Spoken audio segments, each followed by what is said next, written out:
Welcome to the C.L.I.M.B. This is a show dedicated to helping singers, songwriters, and indie artists like you create real leverage in the music business. What is leverage? It's a strategic advantage. It's the power to act effectively. It means that they need you more than you need them, and you're conflicted about even making the deal, as opposed to having your hat in your hand. And that's what you're going to need to succeed in today's music industry. You're going to have to create the leverage to get to the label, to get to the management, to get to the booking agents, to get to the other musicians that you need to get to. That's why we called it the C.L.I.M.B. It's an acronym, C.L.I.M.B, creating leverage in the music business. And the genius that came up with that is my good friend and co-host, Mr. Brent Baxter. Brent is an award-winning hit songwriter with cuts by Alan Jackson, Randy Travis, Lady Antebellum, Joe Nichols, and more. And what I love about Brent is he helps songwriters like you turn pro by revealing how you write like a pro, do business like a pro, and then he'll connect you with the pros. So you can get to Brent very easily at songwritingpro.com. Once again, that's songwritingpro.com. And I would like to introduce you to my co-host, Johnny Dwinell. Johnny owns Daredevil Production. They help you find your sound and they help you grow your audience so you can become the artist that everybody loves and so you can get paid. Daredevil has worked with multi-platinum artists like Colin Ray, Tracy Lawrence, Ty Herndon, and Andy Griggs, just to name a few. You can find Johnny at daredevilproduction.com. That's production, singular, no S, and there is no S because there is no other Johnny D. Hey, brother, how are you? I always get excited. I feel special. Like I know him when I get that intro. It's like... No, you don't. Stop Am I tapping into my inner Ed McMahon? For those of you who don't know, that's a Google question. But yeah, that's the millennials don't know who Ed McMahon is. They have no idea. Who's that? McMahon. No. Wasn't he the quarterback for the Bears? They don't know that either. That was either. Dang. No, that's Jim McMahon. That's a long time ago. I know. Speaking of which, I had to pull out a portable defibrillator watching the game opener last night between the Packers and the Bears. That was treacherous. That's right. We're recording this after opening night. Yeah, so this is the Monday afterwards, and I was terrified. Like, we just gave Aaron Rodgers a 4-year extension, and he is the highest paid player in the NFL, guaranteed $98.7 million, $131 million contract. And so you gave him a 4-year extension, and the Bears just about gave him a hyper extension. Yeah, I think they did give him a hyper extension. He was out for a quarter, and it was like, oh my Lord, I was freaking out. But oh my loins. Our defense was terrible, but we still had grit. We came back, we believed, and we ended up winning the game at the end. And to your point, Brett, for those of you, check out the highlights on Facebook. That was what it looks like to see a real busy man, a one-legged man in a butt-kicking contest that won. Exactly. Exactly. But anyway, so today we're going to talk about... man, I'm going to hit you right in the heart again. I'm going to check a lot of people into the glass here, but I think it needs to be done.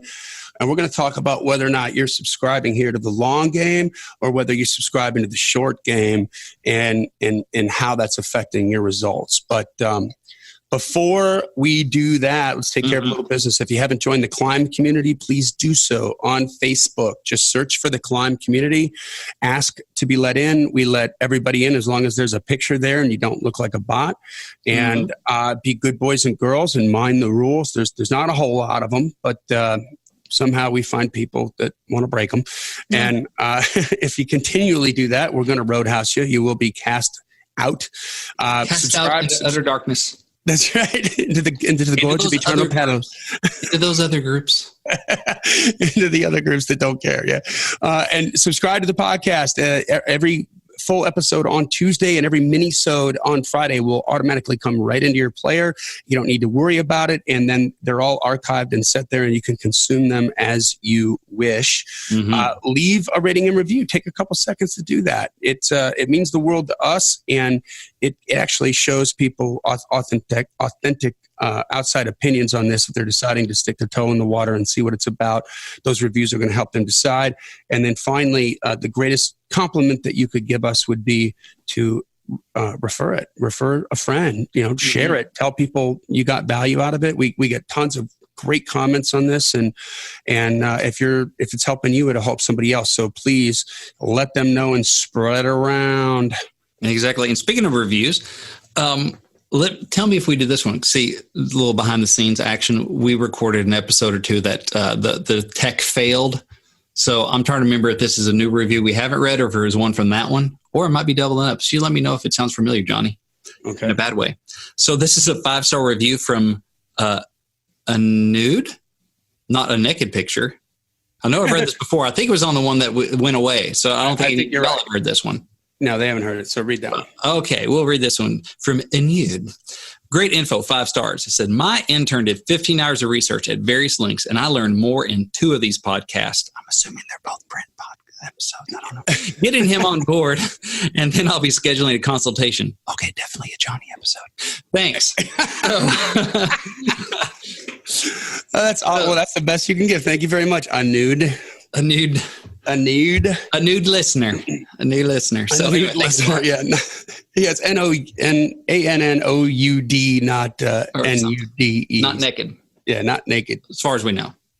Yeah. I mean, what do we know? We weren't. It's audio. Allegedly not yes. naked. So what do we got today? Is that what we need to do? We're ready to climb into this? Yeah, let's get right into it, man. Right. So long game versus short game. Are you in for the marathon, or are you planning on winning a sprint? And if it doesn't turn out to be a sprint, you're out. And are you strategizing if you're in for the long game, like it's a marathon, or are you training for the long game, or is all your actions on a daily basis training for the short game? And that's going to be the difference between success and failure for you. And once again, success, how you define it is all that matters. I mean, you've got Mark Maxwell and the boys from the Louisville Crashers. Mm-hmm. They all have their own businesses. They all have families, and they've got this fun little side project that grosses them $500,000 a year. Like, and that's their side project. That's nice. Yeah, and they just do it for fun, and so it's a very serious business, but it's not their main thing, right? Like that's one way. And then you got other artists out there and songwriters that are trying to be legit paid for doing their art, and either way, you got to play the right game. What made me think of this was since the CD Baby conference, I've had a bunch of consultations from some really cool people, man. Like I love the consultation. I get to meet people, I get to find out what they're doing. I get to listen to their music. I get turned on to new artists. And you seem like a people person, Johnny. Yeah. You know me. I like to hang out. I like to see what's going on. Yep. I like to hang out with the movers and shakers and the beautiful people.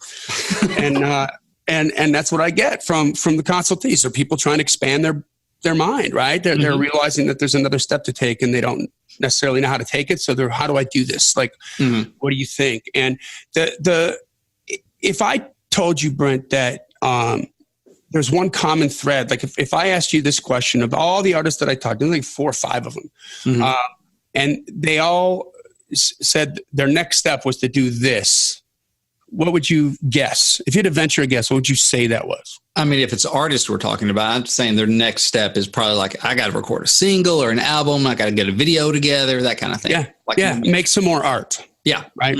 Make some more art, because the last art, I already made that. I already know that. I already know those songs. Yeah, I know those. And that didn't really do anything like out in the marketplace. Right.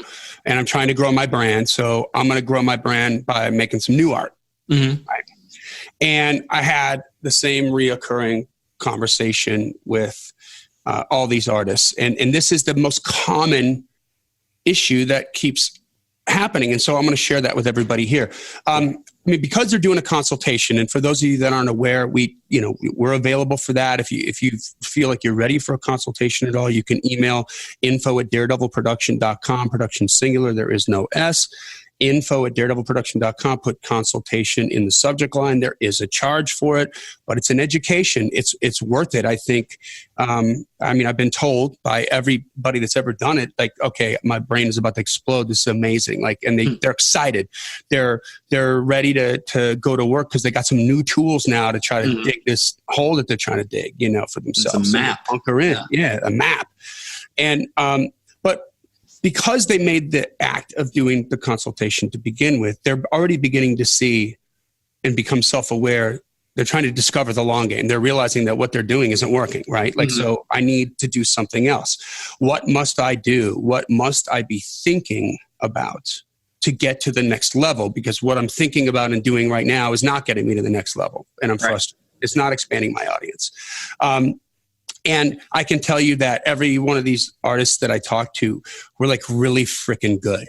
Mm-hmm. Yeah. Like really good, man. Oh my God. Like really, really fun. Like I listened to one dude's album twice. It was great. I listened to this other duo that was like, their interpretations of these songs are, her voice is ridiculous. She's a pro, by the way. Like one of them is a total pro out with a big name band that you definitely know the name of, that she makes her living off of. And then there's this duo thing that they do on the side. And she knows that the gig that she's got now is going to come to an end at some point. Yeah. Right. Like she doesn't have an ending on the wall yet. They haven't told her anything yet, but it's going to happen at some point. The band's going to stop touring. Yeah. And then what's she going to do? So I'm trying to set it up in advance. Like, what can we do? And so, I mean, these are really intelligent thoughts, right? Yes. So, most artists are, and so for these artists, what they do know is that it's not their art. Like they know they're good. Mm-hmm. Yeah. They know they're good, and not from an arrogant way, like maybe a little cocky. And I like that personally. There's a difference between cockiness and arrogance. But they're all very humble, very, there's humility in every single one that I talk to, but they're good and they know they're good. They know what they're doing. They know they're craftsmen, but yet how come? Well, but yet they want to learn. That's why they booked a session. Exactly. So they're confident, but they know they don't know everything. Exactly. Yeah. Teachable, man. Coachable people. Those are the best. Those are the ones that keep going, right? Mm-hmm. Yeah. I mean, Randy Rhoads, the famous guitar player from Ozzy Osbourne, would actually be out on tour, and in every town they would go in, he would get a guitar lesson from the local guitar teacher in town. and half the time he would end up giving a lesson rather than getting. Yeah. But he was always trying to learn, right? And he is regarded as one of the most brilliant minds in rock and roll guitar, Mm-hmm. So most of you are playing the short game. If it doesn't happen soon, I'm going to have to find something else to do, right? Mm-hmm. I'm going to, try these 3 songs here and just see how they do. Yeah. And if I'm going to move to Nashville for a year, we'll give it a year. Yeah. I'm going to write some songs. Mm-hmm. And then if I don't like the world on fire and have a number 1 party, I got to think about something else. Yeah. So I want to talk about a quick little story on Picasso. I think we've mentioned this before in the podcast, but this is so germane to this episode. I'm going to mention it again. And then it parlays Brent into something that you said once. Okay.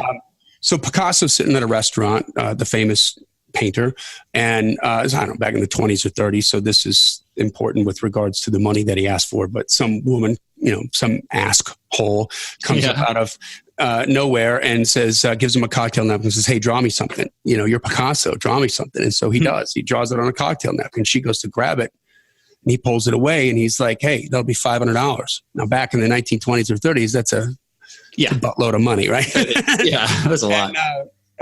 And she's like, "What? It only took you 5 minutes." And he's like, "It didn't take me 5 minutes. It took me my whole life plus this 5 minutes to be able to do that in 5 minutes." Right. Because he's a craftsman. Okay. Yeah. And I remember when you were talking about that, about like the hit song that takes 10 minutes, 15 minutes or 10 minutes to write. And everyone's like, "Man, they wrote that in 10 minutes. No, they didn't. Yeah. They wrote that in their whole life plus 10 minutes or 15 minutes. A whole life. All those years of craft. Yeah. I'm sorry. I didn't mean to cut you off. Mm-hmm. So it's like saying, it's like, "Oh, I drove down. Can you drive me down to the grocery store, Dad?" "Sure." Drive you down to the grocery store. It takes 3 minutes. Well, that was nothing. "Oh, yeah? You know how long I've been driving? I had to study for my driver's test. I had to do all this stuff. My dad had to drive me around, so I learned how to drive." Yeah. Yeah. There's a lot more going into that 3 minute drive to the grocery store. Anyway. That's right. I mean, think about like how some of the stuff you do at your day gig right now is like what they call, what is that, System 1. You're just, it's almost intuitive. It's like you're on autopilot. Like a muscle memory almost, or. Yeah. And instinctively what to do. When this happens at your work, you do solution A, but when it goes this way, it's solution B. And you know what to do because you've been doing it for a while and you're trained well at it. But you know what, when it comes to marketing your music, everybody's on system 2, like they're clueless. They don't know.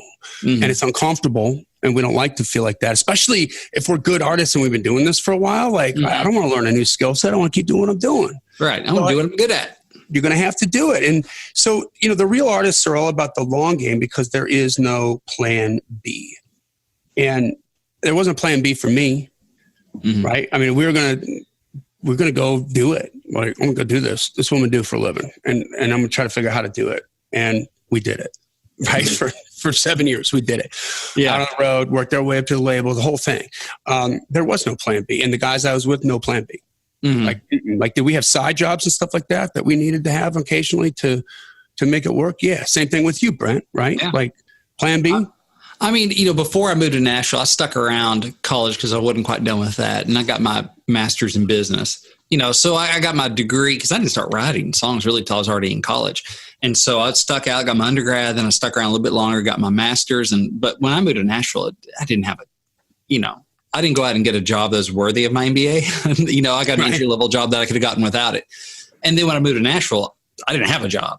Started waiting tables at Cracker Barrel, started working part-time at Blue Water. So in the back of my mind, the plan B was, oh gosh, please don't make me ever have to work in human resources, which is what my undergrad degree was in.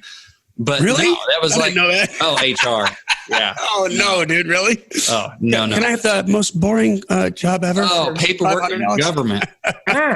So what was I thinking? I thought, jobs have people. That ain't going out. So anyway. Well, until the robots take over. But anyway, but no, I moved here. I was like, I don't have a job. And, hopefully if things don't work, I can go get something, but I didn't have a plan B. Right. You gotta, I don't think you can have one if you're serious about it. Right. Because it is a long game. There's no, you just can't think about it. And I think plan B is like it's a cancer. It doesn't exist in the innocent, in the pure artist child. It doesn't. Like when you're born, there's no plan. Like when you're born, you're going to go climb a tree. You go climb that tree. You're going to build something out of Legos. You build it until you're done. Yeah. You're going to make a model. You make that model. Until it's snack time. Until it's snack time. That's right. But it's injected. Plan B is injected into a pure soul by someone from a society that's bought into the living the dichotomy. And we've talked about this before on the show where the people that are living the dichotomy, when you start to get some momentum and the wheels start to turn and you're actually making a living doing what you love to do, man, that pisses off the people that are in the dichotomy world. That can do that. Yeah. That suffer 40 hours a week because they were told that's what they have to do. They bought it, and everybody's working for the weekend. It's a cancer of doubt, and it arrives hidden in like a Trojan horse at your front door, and it's disguised as concern over well-being. I just want you to be okay. Yeah, people. And some people definitely mean well, like your parents or whatever. Other people that care about you might legitimately want the best for you, just because they figure like, that didn't really happen for people. So we don't want you to get out there and starve to death. So we want you to have a plan B. But what's the future of your soul if you're living in a dichotomy? If you hate your day gig and you live for the weekend to play your guitar on the weekend or whatever, sing on the weekend. So, spending 40 hours a week doing something that's not so fun or something that you downright hate, to have 2 days doing something you love is, that's not the way to live. That's not okay. Doesn't make you happy. You can make a living now doing what you love to do. You just got to think about it the right way. And if you're going to succeed in anything, you've got to be a student of the game. And to be a student of the game, it means that you're always learning, back to the point of these people that do the consultations. And to be a student of the game means that you're self-aware about what really has to happen for you to succeed. Like where you really are. Are you competitive with your art? And then if I'm going to make a living, how do you think you're going to get it out there? Right. We've talked about, it's not rocket science. It's sophisticated. Don't get me wrong, but marketing music, it's always been the same since we invented the art. It's just the act of getting the art and the artist in front of new eyeballs and letting them do their thing. Yeah. And then if the art is compelling, just a small percentage of those eyeballs are going to be like, that's awesome. Yeah. Like, I love that. Like, maybe you co-wrote with a bunch of people, Brent, and, they could have been, but then you found the one person, right? That's like, man, I love writing with you. Let's do that again.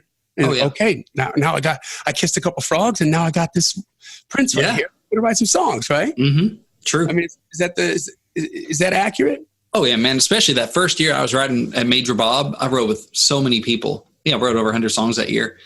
And it was just about everything that came along. Like, okay. They'd set me up. I'd meet people out, whatever. I'm just doing a ton of co-writing. But yeah, there were a few that like, okay, that sticks. Like, something's good in the room, great vibe. I like the results. People around me like the results.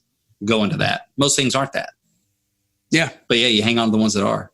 That's right. And so you just got to go through until you find like this group of people that want to do business your way. Right? Yeah.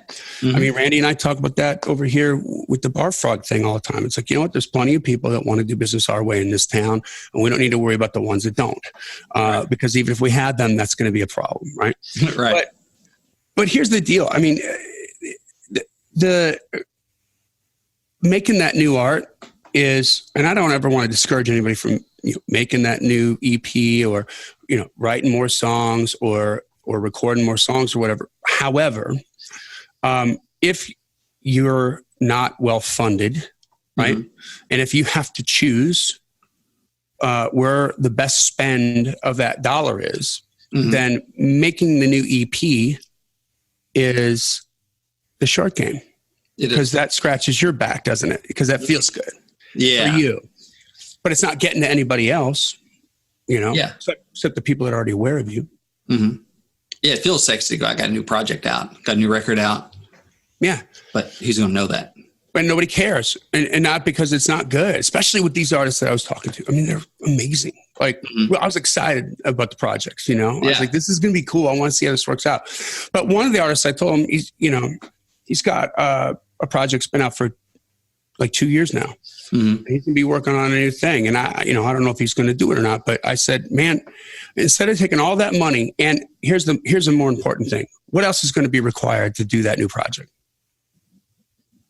Oh, to do the art? Yeah. Aside from the money he's going to spend, what else is he going to spend? Time. Mm-hmm. A whole bunch of time, right? That's precious time that he has to spend on that. And it's not going to get him into growth. And I said, you got what it is, Johnny? It's like that George Harrison song, I Got My Mind Set on You. But the you is the record. And it's going to take time. Mm-hmm. It's going to take money, a whole lot of spending money. But I got my mind set on you.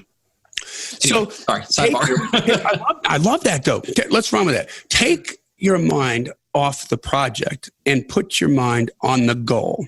Mm-hmm. If the goal is just to make a new CD, God bless. Spend the time, spend the money, make a great one, be happy.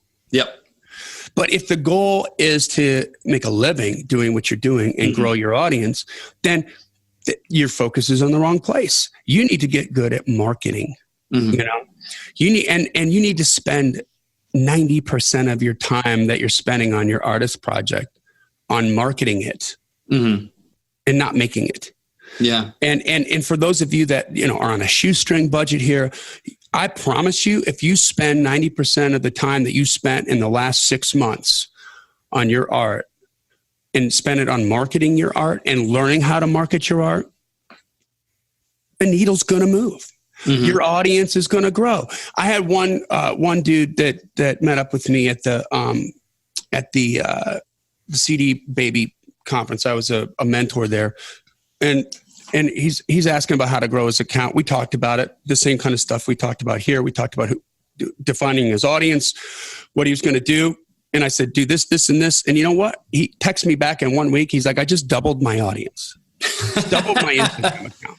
It wasn't big to start with, but still, hey, that's massive, man. Yeah. That's huge. He's like, I doubled it. And then he's like, I doubled it again, like the next week. I'm like, dude, because you know why? He, for the first time, he just started putting an action towards the marketing piece rather than making the music. And I think for most of you, that's the issue. Like, the answers are out there. there's a bunch of books that you can read on marketing and story branding and, how to be better at social media. I went and told one of the consulting clients, I said, man, you know what? Instead of spending $100 on anything, like if you can spend $100 on anything, go buy 6 books, used books on Amazon. I gave him some titles, right? I gave him Made to Stick. I gave him Contagious.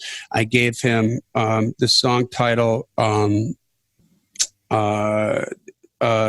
story, Building a Story Brand. Building a Story Brand, down a little more. Yeah.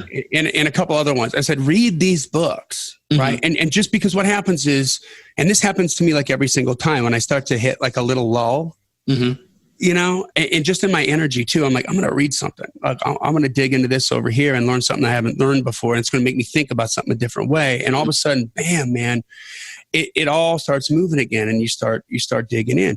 And for everybody that's listening to my voice right now, I'll tell you what, if you spend 90% of your time over the next 3 months that you would spend on your art, like whatever you would spend doing your art, if you spend that on learning how to do social media, learning how to market, and actually doing it, then you're going to see your audience grow, period. End of story. I bet you all will double your audiences, most of you.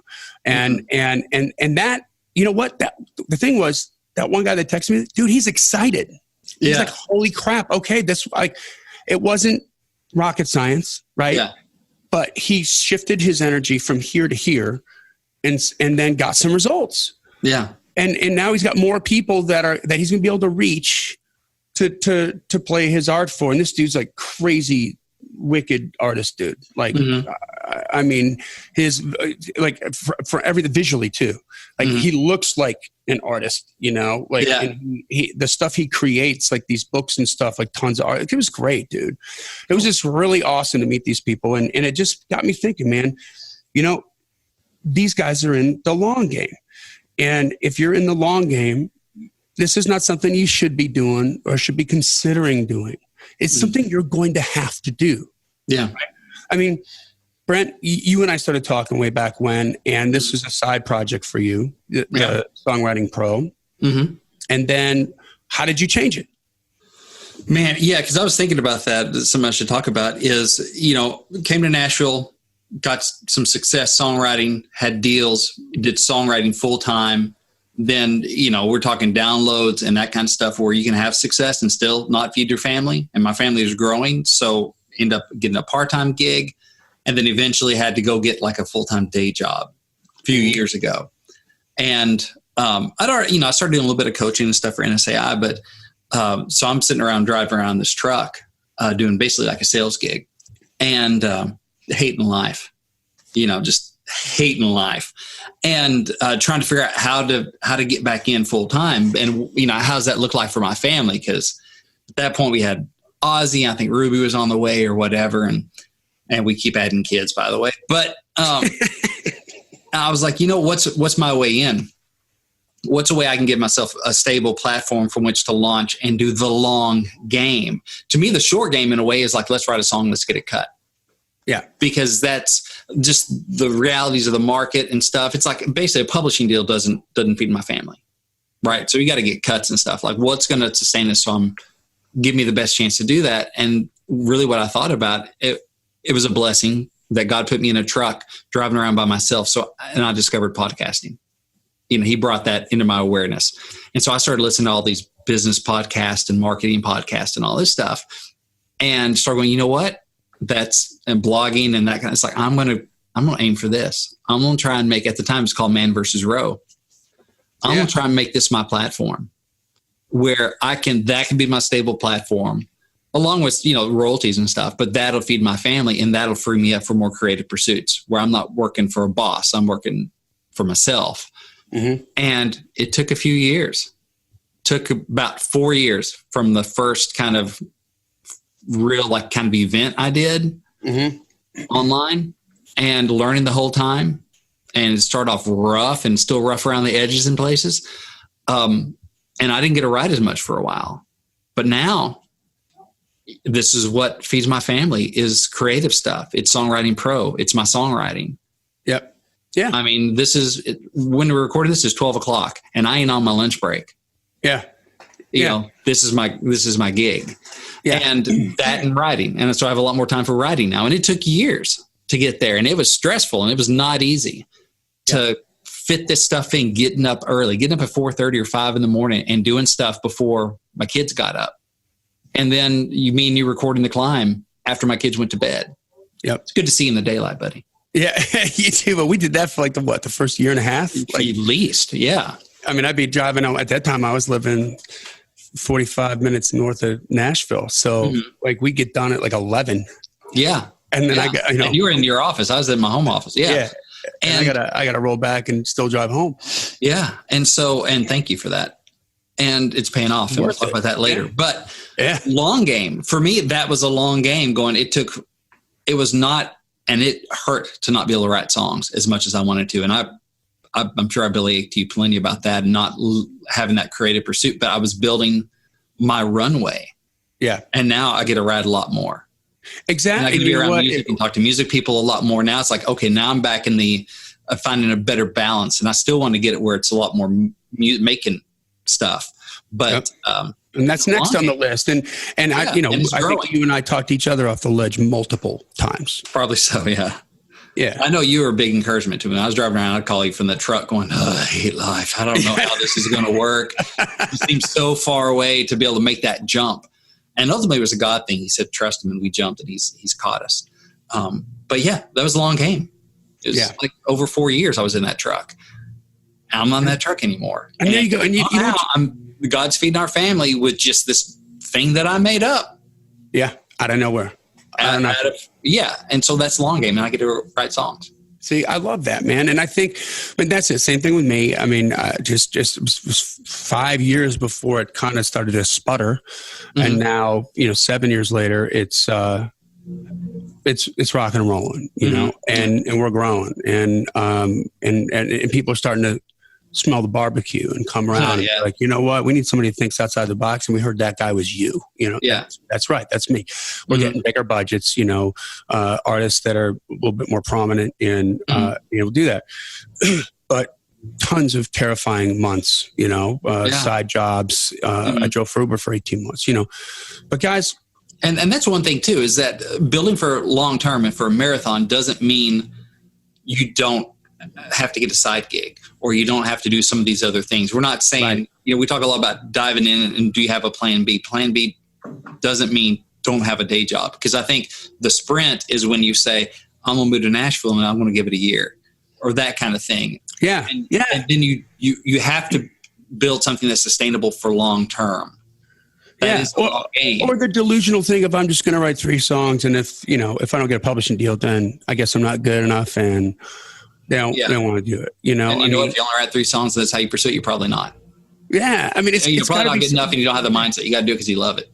Exactly. Yeah. And then you got to do it. Right. I think there's a lot of people who love it, but they've been told you're probably not going to make it. So here's the deal. But there's lots of ways to make it. There's lots of ways to make living. And there's nothing better than doing what you love to do and be able to get paid for it. Here's the deal, guys. Your wings, they work. They work. You got to use them, You got to use them. You're not going to get anywhere sitting in the tree, You got to use them. And I'm going to save you the suspense. You're going to fail. You're going to fail a bunch, right? But fail until it hurts. And then as long as you're learning from that failure, man, I promise you, and this is the God's honest truth, you're so much farther along than your competition, than the other artists who are trying to do it. In 6 months, if you commit to this, what I'm telling you to do, spend 90% of your time artistically learning how to market. You're going to be so much better at it 6 months from now. It's not going to take as long, right? It's not going to be as uncomfortable. It's not going to be as painful. Yeah, it's not going to be as painful. And hopefully you're going to be digging down to some other layers of okay, now I really, what can I do to use Facebook and a couple $100 to get my song out there? Or like what we do with Jacob Cade, a couple $100 to put 400 people in to see me at a club. And how can I do that and be the guy that does it? Because once you start to build that audience big enough, man, you get your Instagram account to 50,000. Do you know there's artists out there right now that literally are making somewhere between grossing somewhere between $200,000 to $700,000 a year just in sponsorship money. Wow. And they're touring on the side. I mean, they're touring and it's offsetting all the touring costs because their audience is so big. They're making money from different places. But it comes from a dedication to getting you out there. If you're compelling, get out there. There's other cash registers you're not aware of. Just fail and learn. And then all of a sudden you're going to look back 6 months from now and look at your contemporaries, the people that are around you, your peers, and be like, oh, they don't see it. They're not woke. They don't get it. You know? So that's all I want to talk about with that, guys. Hey, and speaking of sponsors, I'd like to thank this episode is partially brought to you by the guy mowing next door. Is that what that is? Yeah, that's that buzz. It's not a mosquito by the mic. It's that. Anyway, sorry. Go ahead. Anyway. And hey, guys, real quick, I just want to give you some podcasts that I listen to so that you can kind of cop on to it. The Ray Edwards Show. Ray's a great genius copywriter. So how you put the words in on certain ads or certain pieces of content that you put out there is going to be the difference between reaching more people or less people. The Building a Story Brand with Donnie Miller is a great podcast. The 6 Minute Music Business Podcast from our buddy Wade Sutton. Music Biz Weekly podcast is a great one. The Art of Paid Traffic by Rick Mulready is a fantastic show that I've been listening to. And The Writer Is, which I think you turned me on to, Brent. And the Bobby Cast, the Bobby Bones podcast is another great one because he just really goes deep into some songwriters and their stories and the songs and how they came about. And I find that fascinating. I listen to The Business of Story by Park Howell. Creative Juice, which is that's some really 2.0 Facebook stuff, guys. But man, once you get your social media pumping, this is a great resource for you to up your game and start to do some Facebook advertising.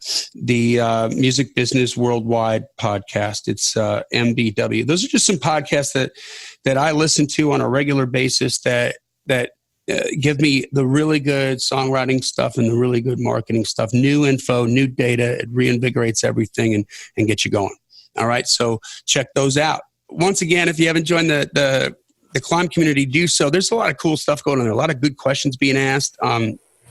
Access to different kinds of information and people sharing and helping each other out because they're all trying to figure out how to grow their audience and how to write a better song. And there's no better place to do it than the C.L.I.M.B community. So join there, ask to be let in, we'll let you in. Subscribe. We will automatically appear in your podcast player on your phone. You don't even need to ask for it. We just show up till you unsubscribe. Make sure you take a couple seconds, leave a rating and review, a 5-star rating, please, if you can. That just tells other people that we're legit. And then finally, share it if you like this, if it's been helping you, if you feel like that review of the guy that said in the beginning, he went 15 hours of work and he learned more in 2 episodes, which is less than an hour. Then he got in 15 hours of research or whatever, then help some other people, help them out and share it there. So this podcast exists because we want you to win. So keep on climbing. And we'll see you at the top before this guy stops checking his phone and starts his mower up again. There he is.